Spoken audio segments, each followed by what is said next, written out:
चलो बेटा इधर देखो, हम लोग शुरू करते हैं इंस्पिरेशन। केतन पढ़ना है कि नहीं? तो बैठ जाओ ना ढंग से। इधर देखो बेटा, हम लोग डिस्कस कर रहे थे ब्रीथिंग। ब्रीथिंग में आपको बताया गया कि ब्रीथिंग दो पार्ट में कंप्लीट होती है। पहला इंस्पिरेशन और इसका दूसरा नाम है इनहेलेशन। दूसरा पार्ट है एक्सपिरेशन या एक्सहेलेशन, यही कहा जाता है बेटा। इंस्पिरेशन और एक्सहेलेशन के बारे में एक की पॉइंट मैंने आपको बताया था कि जो मूवमेंट ऑफ एयर है, चाहे वह बाहर से अंदर लंग में जाए या लंग से बाहर आए, दोनों का एक की पॉइंट है डिफरेंस ऑफ प्रेशर या प्रेशर ग्रेडियंट। यही कंसेप्ट है कि बेटा अंदर प्रेशर कम होगा तो बाहर से हवा अंदर जाएगी, अगर अंदर प्रेशर ज़्यादा हो जाएगा तो अंदर की हवा बाहर आ जाएगी। ये तो है कंसेप्ट की बात। अब सवाल है कि हमें प्रेशर कैसे वैरी करना है, कैसे कम करना है, कैसे ज़्यादा करना है। हम बात करें इंस्पिरेशन की, मतलब हवा बाहर से भीतर ले जाना है, मतलब अंदर प्रेशर हमें कम करना है। तो प्रेशर कम करने का पहला पॉइंट, सबसे पहला काम हमारी बॉडी क्या करती है, इस डोम शेप डायाफ्राम को फ्लैट करती है। तो इतना एंटीरियो पोस्टीरियर वॉल्यूम बढ़ जाता है। उसके बाद intercostal muscle, mainly external intercostal muscle contract करते हैं। उसके बाद इस रिब्स को लिफ्ट कर देते हैं और ये चीज़ थोड़ी सी ब्रॉड हो गई तो डॉर्सो वेंट्रल वॉल्यूम बढ़ता है। जब डॉर्सो वेंट्रल वॉल्यूम बढ़ता है इधर और इधर पहले से बढ़ा हुआ है, तो ओवरऑल आप क्या कहोगे कि अंदर थोरेसिक केज का वॉल्यूम बढ़ गया। और जब वॉल्यूम बढ़ता है तो आपकी साइंस क्या कहती है, प्रेशर अपने आप कम हो जाता है। और बेटा जैसे पल्मोनरी प्रेशर कम हुआ, थोरेसिक प्रेशर कम हुआ, बाहर की हवा फोर्सफुली इनहेल्ड हो जाती है। इसका मैंने कंसेप्ट और बताया था आपको, एक प्रेशर कम होने पे हवा को ये खींचता है कि हवा मूव करती है, मैंने ये बताया था। मैंने आपको बताया था वो ड्रॉप होता है ना, ड्रॉपर जिसे हम लोग, उसको हम लोग दबा के रखते हैं, ठीक, प्रेशर ज़्यादा रहता है। और जैसे लिक्विड में डाला, धीरे से छोड़ा, यहाँ वॉल्यूम बढ़ा, प्रेशर कम हुआ, नीचे के पानी को खींच लेता है, सही है ना। तो ये यहाँ से सिर्फ एक बात याद रखना है कि जो हमारा मैमेलियन लंग है that acts as suction pump, act as suction pump, ये ध्यान रखना है। अब तीसरा पॉइंट हमारे पास देखो, मैकेनिज्म की बात होगी, प्रेशर कम कैसे करते हैं, ये बात हो गया कि एक सक्शन पंप की तरह काम करता है। अब अगला सवाल जो नीट में बनता है, एग्जामिनर ये कहता है कि इंस्पिरेटरी एयर किस किस पाथ से होते हुए गुजरता है। बेटा पाथ एक ही है, उसमें स्टेशंस बहुत हैं, सही है ना। पाथ एक है, स्टेशन बहुत सारे हैं। पहला स्टेशन एक्सटर्नल नॉस्ट्रिल, फिर nasal chamber, external nostril, pharynx, लैरिंग्स, wind pipe, primary bronchi, फिर लंग्स। यही है, आपको सीक्वेंस याद रखना है क्योंकि पूछा जाता है which of following is correct path for inspiration. ठीक, करेक्ट पाथ तो आपको बताना होगा, ये सीक्वेंस को आपको टिक करना पड़ेगा। अगर कोई आगे पीछे हो गया तो आप गलत कर जाओगे, ठीक। फिर अगला सवाल जो आता है, ये पूछा जाता है कि इंस्पिरेटरी एयर का कॉम्पोजिशन क्या है। बेटा हमने एयर वर्ड यूज किया है, ऐसा मैंने नहीं बताया कि इंस्पिरेशन में ऑक्सीजन जाता है, एक्सपिरेशन में CO2 आता है, मैं ऐसा कभी नहीं बोला। मैं हमेशा कह रहा हूँ इंस्पिरेटरी एयर और एक्सपिरेटरी एयर। तो एयर का कॉम्पोजिशन जो है बाहर सराउंडिंग में, एनवायरनमेंट में, वही कॉम्पोजिशन है इंस्पिरेटरी एयर का। परसेंटेज वेरी कर सकता है बट इंस्पिरेशन में तो परसेंटेज भी नहीं चेंज करेगा। तो बाहर एनवायरनमेंट में जो कॉम्पोजिशन है आपको पता है 78.8% क्या होता है, नाइट्रोजन। 21% क्या होता है, ऑक्सीजन।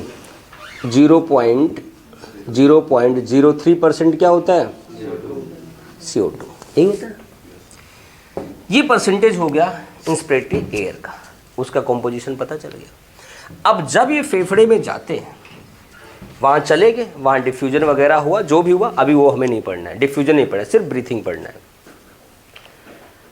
तो उसके बाद फिर से हवा इंस्पायर्ड हो गई, अब एक्सपायर होनी है। एक्सप्रेशन के समय जब तक प्रेशर अंदर बढ़ेगा नहीं तब तक हवा बाहर आएगी नहीं।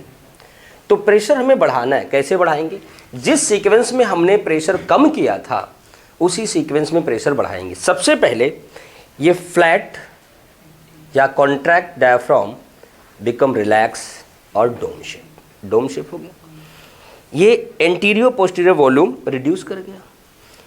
अब ये जो है बेटा, अब क्या होगा, जो इंटरकोस्टल मसल हमारी कॉन्ट्रैक्ट की थी that is also become in relax stage, वो भी रिलैक्स कर जाएगी। तो क्या होगा, पसलियाँ हमारी रिब्स अपनी ओरिजिनल पोजीशन को रिटेन कर लेंगी। तो बेटा प्रेशर अपने आप बढ़ेगा due to reduction in volume. Volume घट गया, प्रेशर बढ़ गया। जैसे प्रेशर थोड़ा सा बढ़ा, हवा तेजी से बाहर आ जाती। पाथ ऑफ एक्सप्रेशन, अगला सवाल जैसे इंस्पिरेशन में था, उल्टा चलोगे। Lungs, primary bronchi, trachea, लैरिंग्स, pharynx, internal nostril, nasal chamber, external nostril, out. कभी कभी एग्जामिनर थोड़ी सी गलती करता है आपको कंफ्यूज करने के लिए। गलती क्या, उनका अधिकार है सवाल बनाना। वो लंग्स के अंदर के पोर्शन को मेंशन कर देते हैं, इधर से ट्रैकिया, प्राइमरी ब्रोंकी, फिर लंग्स नहीं लिखते, आगे का भी पोर्शन नहीं लिखते। वो क्या लिखते हैं, secondary tertiary bronchiole alveolar duct, air sac, alveoli. तो आगे वाला पोर्शन लिखते नहीं, क्योंकि बच्चा बार बार ये सवाल कर चुका होता है, उसको रट गया होता है, अंदर वाला भूलता है।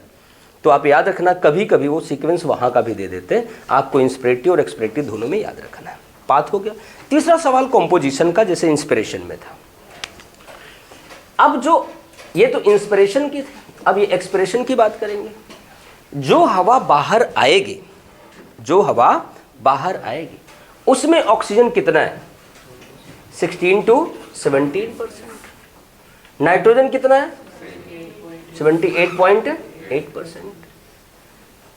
इसमें कोई परिवर्तन नहीं होगा।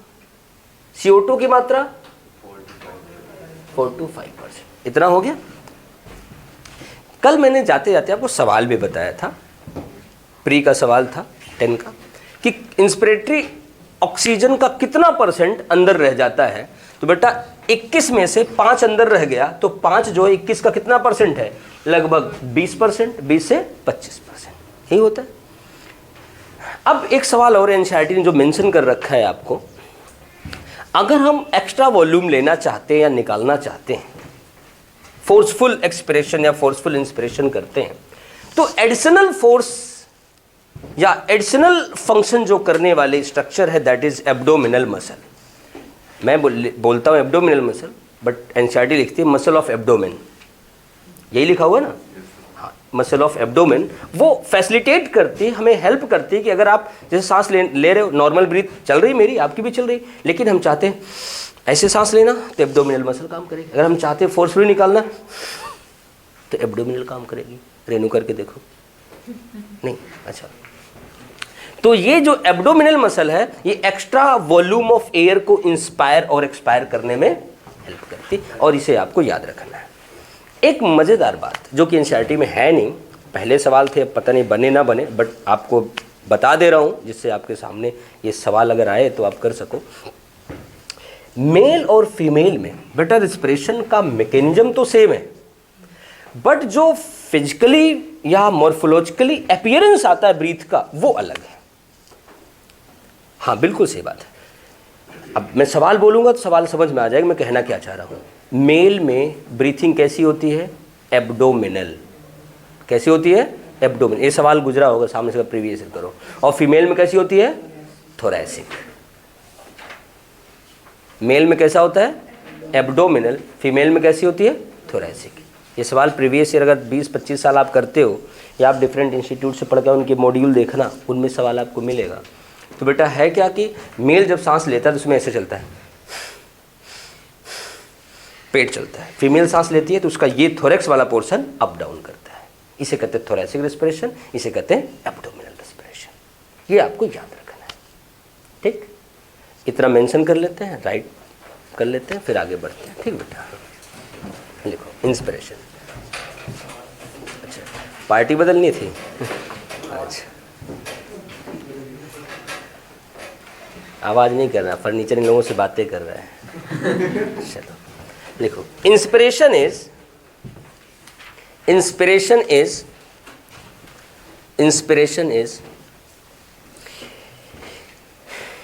intake of air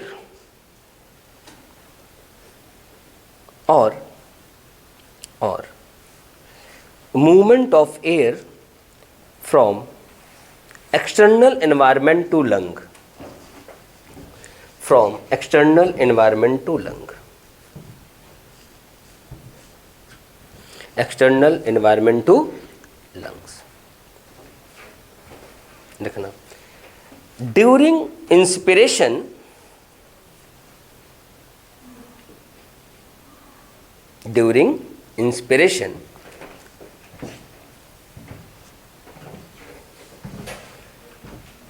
सबसे पहला काम क्या होगा? डायफ्राम फ्लैट होगा बाय कॉन्ट्रैक्शन. लिखना, during inspiration first of all, सबसे पहले first of all diaphragm become flat by contraction, become flat by contraction, contract करके फ्लैट हो जाती. सो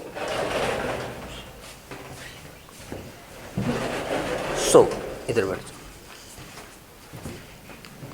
सो एंटीरियो पोस्टीरियर वॉल्यूम, क्योंकि बेटा नीचे बढ़ा है ना, तो ये वाला गैप बढ़ जाएगा. Anteroposterior volume, anteroposterior volume rise हो गया. ये पहला काम हो गया. इसके बाद दूसरा काम क्या होगा? इंटरकोस्टल मसल, बेसिकली कौन सी? एक्सटर्नल. लिखना, आगे लिखना, external intercostal muscle, external intercostal muscle, external intercostal muscle contract, so अभी रुक जाओ बेटा तुम. सो रिब्स एलिवेटेड, रिब्स उठ जाती हैं, ऊपर आ जाती हैं. Ribs elevated, ribs elevated. So अब दूसरे सो के बाद क्या होगा? Dorsoventral volume rise. ऐसे फैल जाएगा ना ये, ऐसे, ठीक. Dorsoventral volume rise. अब बेटा दो तरह से आपका वॉल्यूम राइज किया. एक एंटीरियो पोस्टीरियर, ऐसे था, ऐसे हो गया, पहले यहाँ था, अब यहाँ आ गया, मतलब इतना वॉल्यूम बढ़ा. अब ये आपका ऐसे था, इतना, अब क्या हुआ? जब आपने इसे उठाया, ये इतना आ गया, ठीक, यहाँ आ गया, तो ये डॉर्सोवेंट्रल वॉल्यूम बढ़ गया. तो ओवरऑल क्या हुआ? थोरेसिक केज का वॉल्यूम बढ़ गया, पल्मोनरी प्रेशर घट गया. लिखना, rise. Now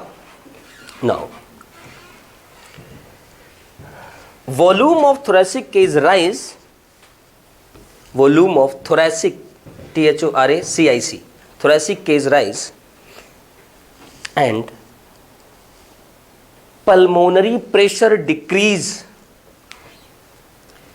pulmonary pressure decrease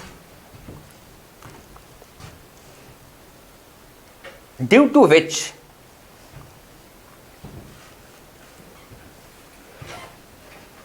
which air move from external medium to lung. और कहीं की बुक में लिखा मिलता है due to which air forcefully enter in external nostril and reach to lung. बात वही है, ठीक. वो थोड़ा सा अपना व्याख्यान ज़्यादा कर देते हैं. हो गया. अब आपको लिखना है बेटा कॉम्पोजिशन. लिखना, composition of inspiratory air is, ये जो लिखा है बोर्ड पे, इसे आप कॉपी कर लीजिए. Composition of inspiratory air is,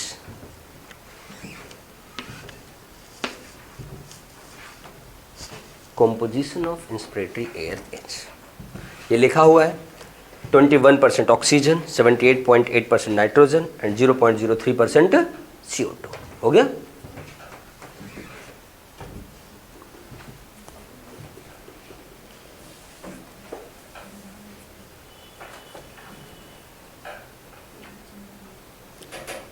अब अगला सवाल बनता है पाथ ऑफ इंस्पिरेशन. लिखना अगली लाइन में, path of inspiration is, path of inspiration is, ऐसे लिखना. बाहर से पहले कहां जाएगा? एक्सटर्नल नॉस्ट्रिल, इससे नेजल कैविटी, ये सवाल आपको मिलेगा प्रीवियस ईयर में, आगे भी मिलेगा। कैविटी, आगे इंटरनल नॉस्ट्रिल लिखो या ना लिखो उतना अंडरस्टूड है, मैं डायरेक्ट लिख रहा हूँ फेरिंग्स। इसके बाद बहुत पढ़ा लिखे हुए विंड पाइप, विंड पाइप लिखूँ ट्रैकिया, दोनों सेम चीज़ है। विंड पाइप युवराज, उसके बाद प्राइमरी ब्रोंकी,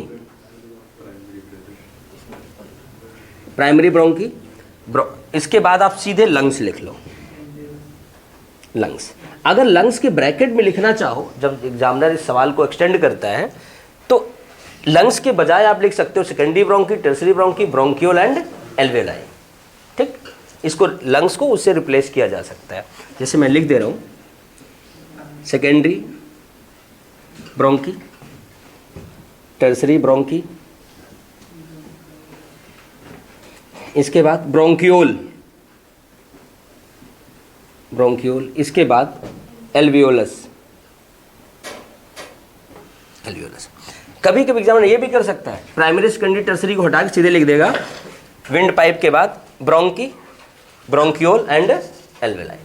ठीक, ध्यान देना, ये डायरेक्शन आपको याद रखना है, क्योंकि इसमें वो आगे पीछे करके एक एक सेगमेंट को सवाल बना देते हैं।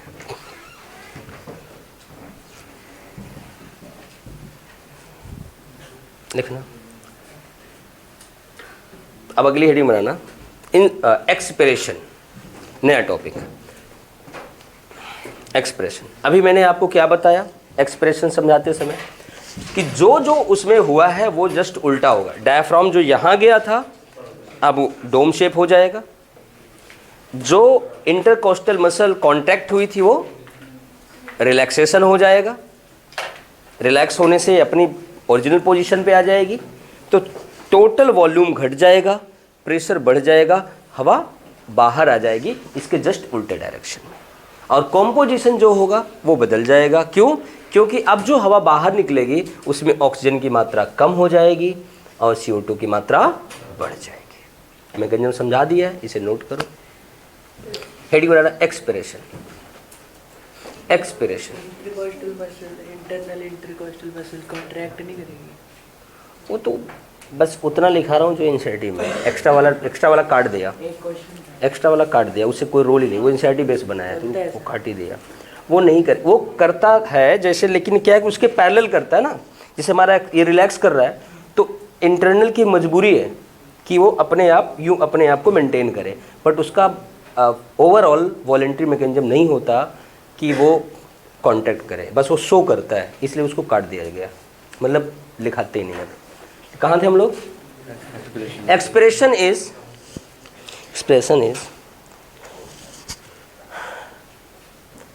Movement of air from lungs to outside, from lungs to outside.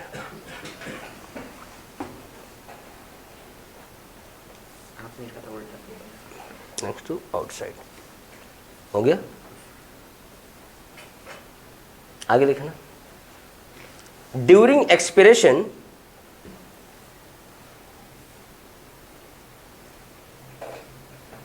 अब रुकना थोड़ा सा, अगर आप एनसीईआरटी पढ़ते हैं तो उसमें लिखा हुआ है during expiration diaphragm and intercostal muscle get relax, ये लाइन लिखी है, एग्जैक्ट ये लिखी होगी।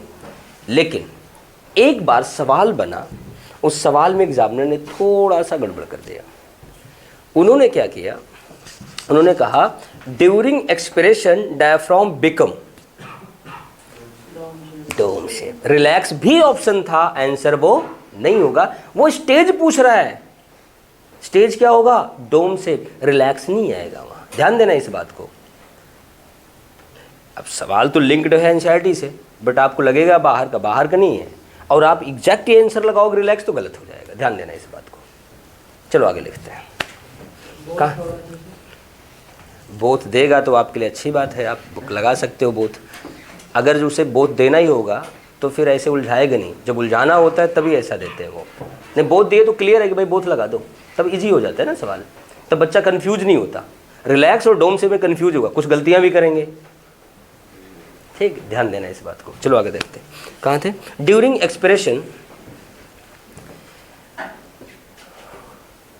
डायफ्राम हाँ लिख सकते हो first of all, diaphragm and intercostal muscle relaxed and diaphragm become dome shaped. डोम मतलब गुंबद, ऐसे होता है ना हेमीस्फेरिकल टाइप का, dome shape.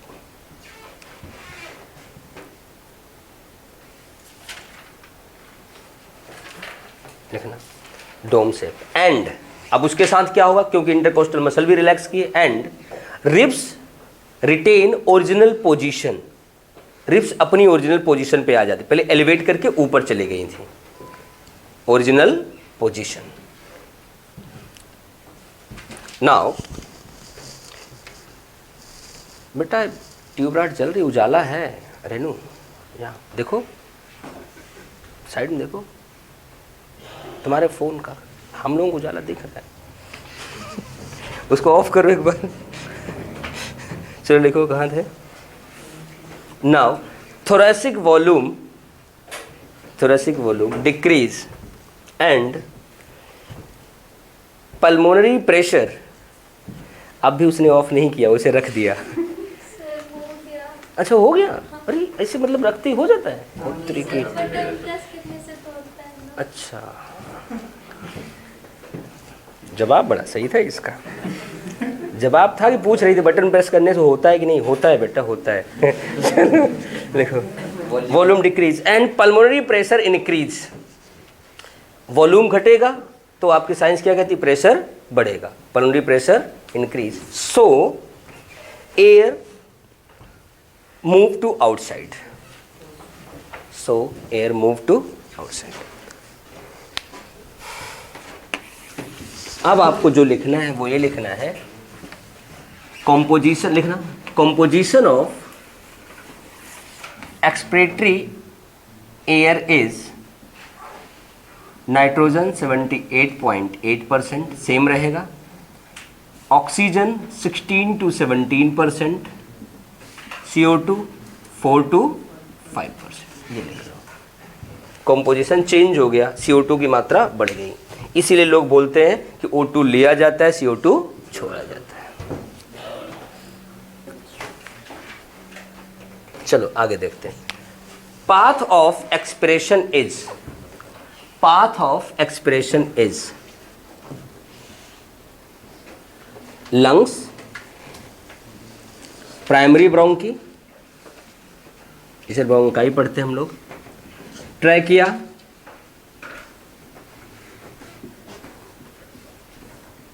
लैरिंग्स, pharynx, nasal cavity,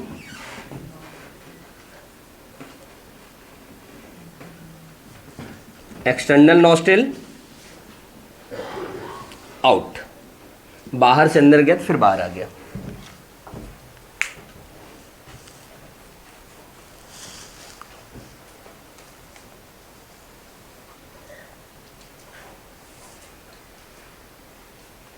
हो गया. अब उस पॉइंट को मेंशन करेंगे जो मैंने बताया था कि एडिशनल इंस्पिरेशन और एक्सप्रेशन को फैसिलिटेट करता है, एड ऑन करता है कौन, एब्डोमिनल मसल. लिखना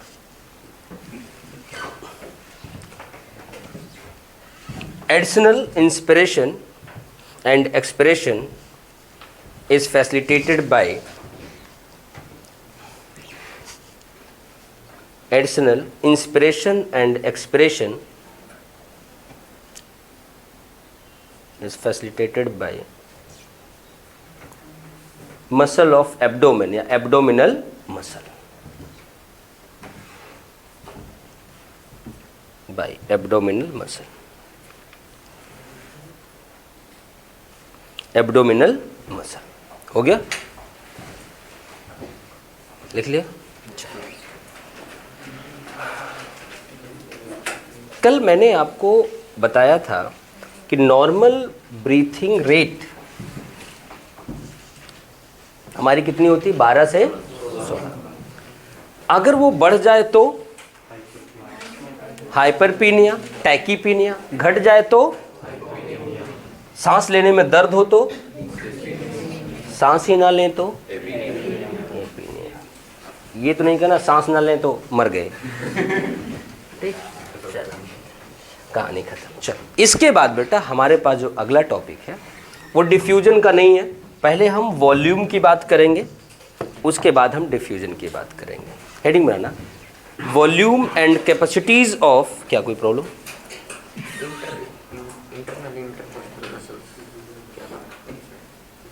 वो वॉल्यूम किस में मिल जाएगा आपको लिखना, volume and capacities of lungs. ये देखो, ये जब हम लोग ये फोर्सफुल करते हैं क्या बोलते हैं, ERV, एक्सटर्नल रिजर्व वॉल्यूम। ठीक, उस समय ये काम करती है फोर्स लगा, देखो ये बाहर निकाल रही है। ठीक, लिखना volume and capacities of lung. सबसे पहला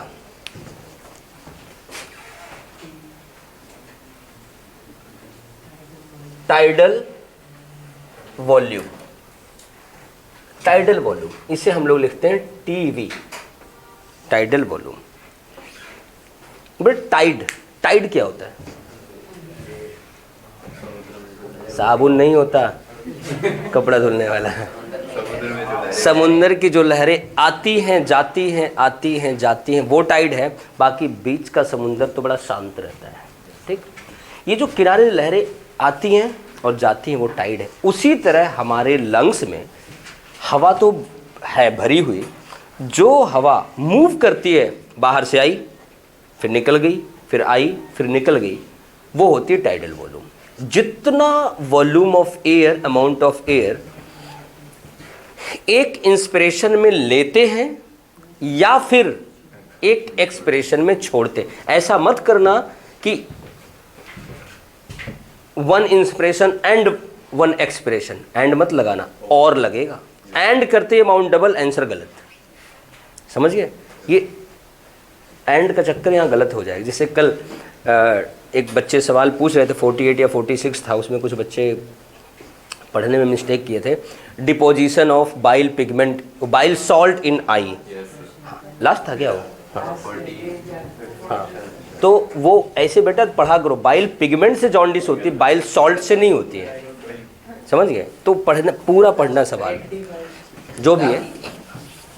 लिखो, सुनो बेटा, टाइडल वॉल्यूम क्या होता है? लिखो टाइडल वॉल्यूम, अमाउंट और वॉल्यूम ऑफ एयर। लिखो बेटा, अमाउंट और volume of air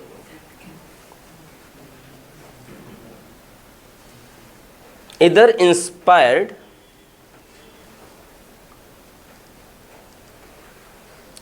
or expired during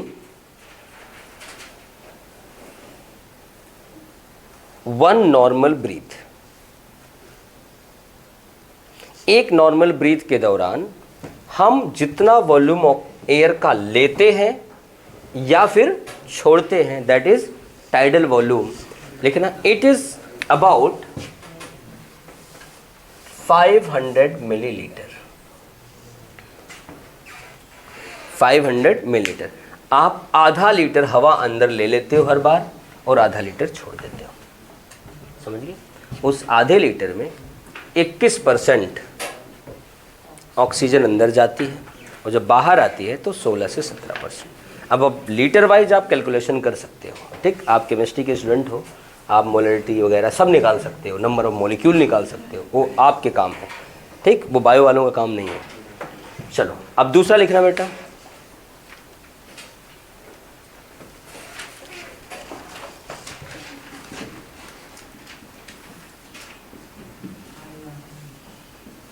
inspiratory reserve volume. क्या लिखेंगे? IRV। IRV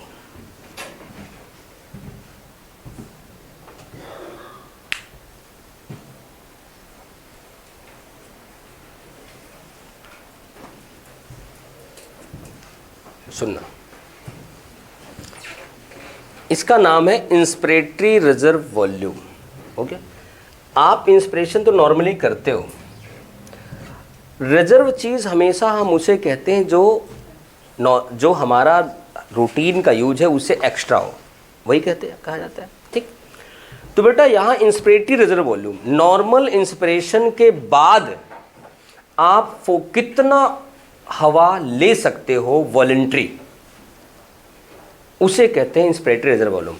सांस अंदर गई, आप फोर्स लगा के लो, ये नॉर्मल इंस्पिरेशन के बाद जितना हवा आप जोर लगा के ले सकते हैं। आप लोग अगर बाबा रामदेव को फॉलो करते हैं तो ज़्यादा ले सकते हैं, मैं तो कुछ करता नहीं होगा अगर, तो मैं कम ले सकता हूँ, और अपने को इतना लालच भी नहीं, हवा लेके कहाँ जाएंगे यार तो अपन नॉर्मल ब्रीथ ही करते हैं। तो अगर बेटा नॉर्मल इंस्पिरेशन के बाद फोर्सफुली जितना एयर इंस्पायर कर सकते हैं, that is inspiratory reserve volume, और इसका अमाउंट लगभग होता है 2500 से 3000 किलोमीटर मिलीलीटर। लिखना बेटा, inspiratory reserve volume,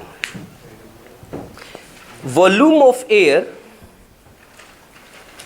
volume of air inspired forcefully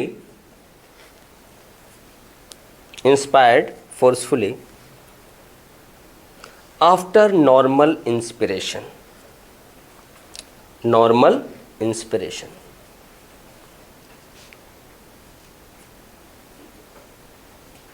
it is about 2500 to 3000 millilitre, 2500 से 3000 मिलीलीटर होता है। मतलब फोर्सफुली आप चाहो तो 3 लीटर हवा अंदर ले लोगे, हो गया।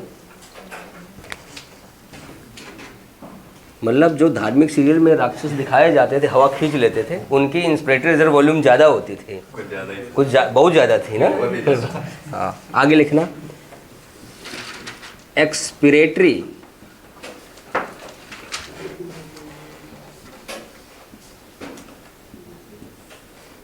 रिजर्व वॉल्यूम,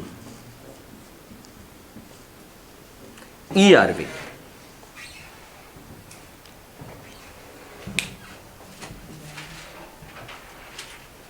बस वही कहानी है। जैसे नॉर्मल इंस्पिरेशन के बाद फोर्सफुल हवा लेके IRV बोला था, नॉर्मल एक्सपिरेशन के बाद फोर्स लगा के जितना अपने फेफड़े को खाली कर सकते हैं वो क्या हो जाएगा, एक्सपिरेटरी रिजर्व वॉल्यूम। ठीक, उसके बाद जो बचेगा वो क्या हो जाएगा, रेसिडुअल वॉल्यूम, बचा हुआ, यही होता ना। मतलब आप इतना जान लो कि ये आपने लंग्स है आपका, ठीक, इसमें क्या है कि हवा पूरी भरी हुई है, इतना 500 मिलीलीटर अप डाउन होती है। ठीक, अगर आप फोर्स लगा के लिए कि थोड़ा सा फूल की इतना हो जाता है, 2500 मिलीलीटर एक्स्ट्रा आ जाता है। लेकिन हम नॉर्मल बात कर रहे हैं, नॉर्मली आपने क्या किया, हवा निकाल दिया, 500 निकाल दिया, अब जोर लगा के निकालो तो पता चला कि इतना खाली हो गया, ये खाली हो गया पूरा, तो ये चला गया कितना, ERV, जो नियरली कितना होता है, कितना, हाँ 1000 से 1100 मिलीलीटर हो गया। रुको, बातें ना करो। अब बेटा यहाँ जो बचा है ये है RV, रेसिडुअल वॉल्यूम, ये कितना होता है, 1100 से 1200। देखो ये 1100 से 1200 कभी आप निकाल ही नहीं सकते, कितना भी जोर लगा लो, जोर लगा के सिर्फ इतना निकाल सकते हो जिसे कहते हैं एक्सपिरेटरी रिजर्व वॉल्यूम। लिखना, वॉल्यूम ऑफ एयर, लिख लिया, volume of air, volume of air. जब मतलब नीट देने के बाद तू सीधे डिग्री मांगने जाएगा मेडिकल कॉलेज, पढ़ेगा नहीं, और तरीके। Volume of air forcefully expired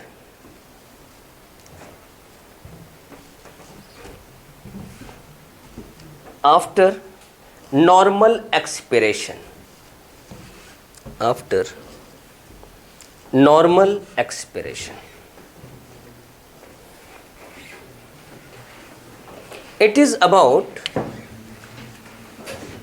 1000 to 1100 millilitre. हो गया। अब बेटा जो फेफड़े में बचा हुआ है, फोर्थ पॉइंट है, इसे क्या बोलते हैं? Residual volume. क्या लिखते हैं? आरवी।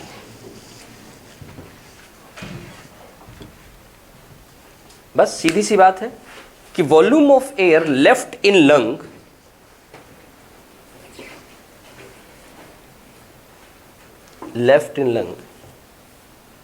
after forceful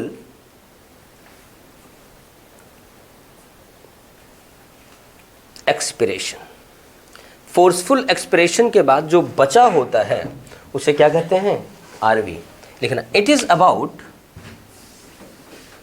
1100 से 1200 मिलीलीटर। 1100 से 1200 मिलीलीटर। हो गया।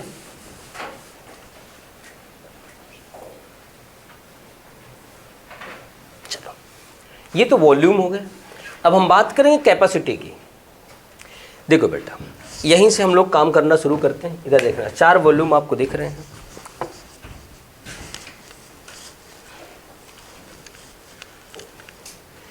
बेटा इधर ध्यान देना, आप अगर नॉर्मल इंस्पायर करो 500 ले गए, फिर फोर्स लगा के लिया तो भी 2500 ले गए, टोटल कितना लिया? बात सही है ना? आपका टाइडल वॉल्यूम 500 है, इंस्पिरेटरी वॉल्यूम 2500 है, दोनों मिला के आपकी इंस्पिरेटरी कैपेसिटी है। क्या आप टोटल कितना इंस्पायर कर सकते हैं? ये आपकी कैपेसिटी है। नॉर्मली रूटीन में आप 20 रोटी खाते हो, मान लो। अच्छा, इधर कंसीडर करें, मतलब ये लोग दिखते नहीं 20 खाने वाले। अच्छा, बाय द वे नॉर्मली आप मान लो 20 रोटी खाते हो। अब आप कोई भी मान लो, कोई मैं खाता हूँ तो बेटा ऐसे होता, तेरे जैसे ना हो जाता। इधर देखो, तू तो भाई खाना खाने के साथ हम लोगों का दिमाग भी खाता है। इधर देखो बेटा, बाय द वे कोई एक इंसान 20 रोटी खाता है, अगर वो कहीं रिलेशन में गया, लोग रिक्वेस्ट करते थोड़ा और, वो थोड़ा थोड़ा करके और खा गया, तो नॉर्मली खाता था 20, अब वो टोटल खा गया 50, तो इसकी कैपेसिटी कितनी हो गई? 50 की हो गई। वही सवाल है बेटा कि ये नॉर्मली 500 मिलीलीटर लेता है, फोर्सफुली 2500 लेता है, तो इसका बेटा इंस्पिरेटरी कैपेसिटी क्या है? इंस्पिरेटरी कैपेसिटी इसकी है टीवी प्लस आईआरवी। सही है। अब इसको डिफाइन कैसे करेंगे? बेटा टीवी कब आएगा? जब आप एक्सप्रेशन करोगे, उसके बाद टीवी लोगे, उसके बाद फोर्सफुल इंस्पिरेशन करोगे, मतलब volume of air forcefully inspired after normal expiration. Define करना हो तो ऐसे कर सकते हो कि इंस्पिरेटरी कैपेसिटी क्या होती है? नॉर्मल एक्सपिरेशन, मैंने सांस छोड़ दिया, अब फोर्स लगा के लूँ सांस, तो क्या होगा? सबसे पहले टाइडल वॉल्यूम जाएगा, फिर क्या होगा? इंस्पिरेटरी रिजर्व वॉल्यूम जाएगी, वो टोटल मेरी क्या हो गई? Inspiratory capacity. ठीक, लिखना इंस्पिरेटरी कैपेसिटी। हेडिंग जो सारी वॉल्यूम्स है, हाँ, ये याद रखनी पड़ेंगी। नहीं सर, वो तो रखनी पड़ेगी। मैंने कि ये दोनों लंग्स की इकट्ठी हैं या फिर दोनों के बेटा, एक एक की नहीं। Combined है। हाँ, कंबाइंड है। ठीक, तुमने क्या सोचा? एक एक की बता रहे हैं, डबल हो जाएगा। चलो बेटा, तुम लोग ना ज़्यादा दिमाग यूज कर लेते हो, थोड़ा कम यूज किया करो। हाँ, वो कितना है वो दिखेगा बेटा, रुक जा, नीट का रिजल्ट तो आने दे अगले साल। इंस्पिरेटरी बेटा कैपेसिटी है, इंस्पिरेटरी कैपेसिटी लिखना, volume of air, volume of air forcefully inspired, forcefully inspired after normal expiration, normal expiration।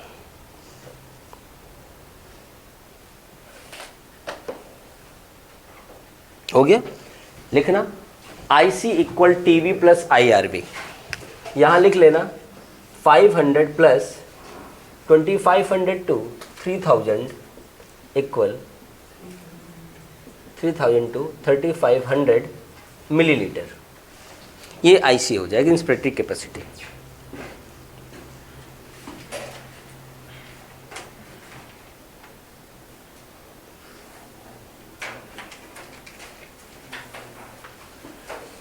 हो गया। चलो अब आपके पास है अगला एक्सपिरेटरी कैपेसिटी।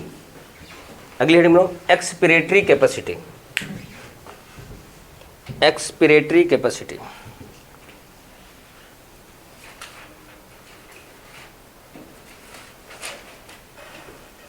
एक्सपिरेटरी कैपेसिटी बस वही कहानी है। नॉर्मल ब्रीथ कर लो, इंस्पायर कर लो,